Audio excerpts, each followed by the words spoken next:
Myself Sushmita, and I welcome you to my channel. And if you like my channel, kindly subscribe for it. And today I'm going to deal with Constitution of India at the school level. So when we talk about Constitution of India, definitely we are talking about set of rules, and the question comes, why we need set of rules, or why do we need a constitution?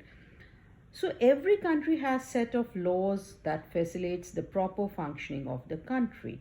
And especially the students, they need to know about the Indian constitution, because the constitution, it discusses that in the Constitution of India was drafted, and it was formed it started, like, they started drafting it in December 1946, and it took total 2 years, 11 months and 18 days to draft our constitution. And in November 1949 it was adopted on 26 November. Always remember the date. The Constitution of India was adopted on 26 November 1949. It came into force on 26 January 1950. So the student, they really need to know what the constitution says, and why do we need a constitution, and what is the importance of constitution, because these students are the future generation. So when we talk about Indian constitution, first of all, we should all remember that all democracies of the world are likely to have a constitution, but not all the countries that have the constitution are necessarily a democratic country. So always remember, like in maths we have the formulas, na, a equals to b, but b is not equals to a. So that is the thing, that all democracies of the world are likely to have constitutions, but not all the countries that have constitutions are necessarily a democracy. Now let's talk about Indian constitution. So in 1934, Indian National Congress raised a demand of Constitution Assembly, which gained momentum during the Second World War, and thus formed in December 1946. And then this assembly was created, and in 1946 to 1949 the Constitution of India was written, and it was adopted on January 26, 1950. When we talk about this, let's not forget about Nepal, that you are seeing it on the page, and what the constitution says. So the constitution of the country states that the fundamental nature of its society.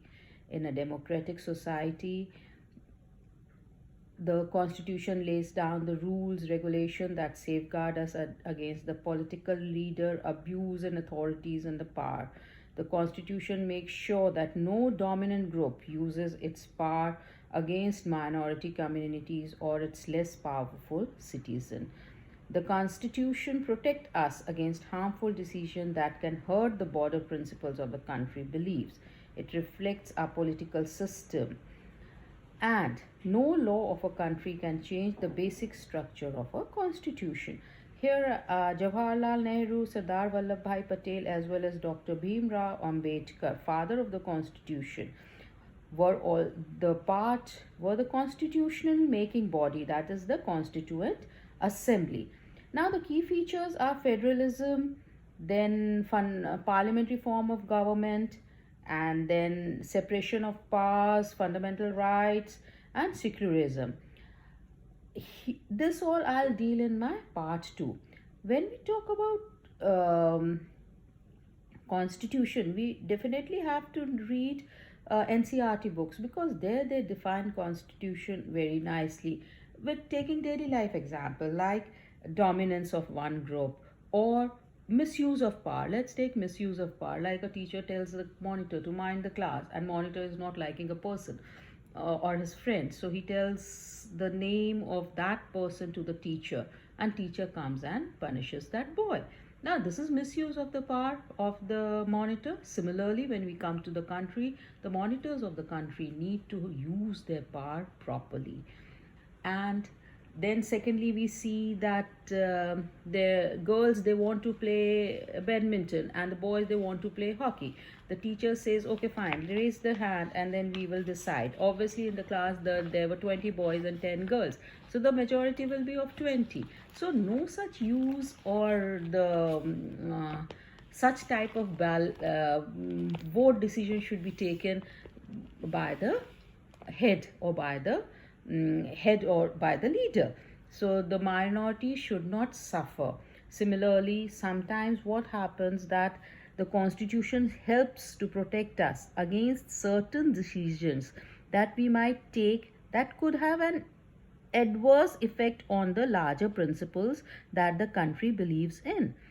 So basically we see that constitution, it helps us in many ways in federalism, in all these terms you will be taking understanding in my part too.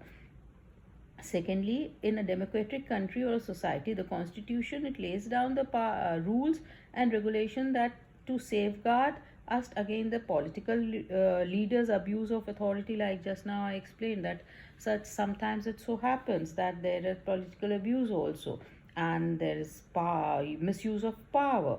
Similarly, the minority, that in a country like India, it's a big group of different caste and creed people staying here. So when there is minority of people, their interests should not be dominated by the majority of the people. So the constitution sees to all this, and there is always a chance of amendment in constitution which needs to be passed by the people, whom the people elect, the country people elect their leaders. So I hope so you might have understood why we needed a constitution and what is the importance of constitution. In my next video I'll be dealing with the terms like federalism, secularism, and other things what our constitution permits, that is the Indian constitution and its key feature. With this, I would like to thank you all for your time, and if you have any question, kindly put it up in the comment box so that I can go through them and will be answering them. With this, thank you. Bye.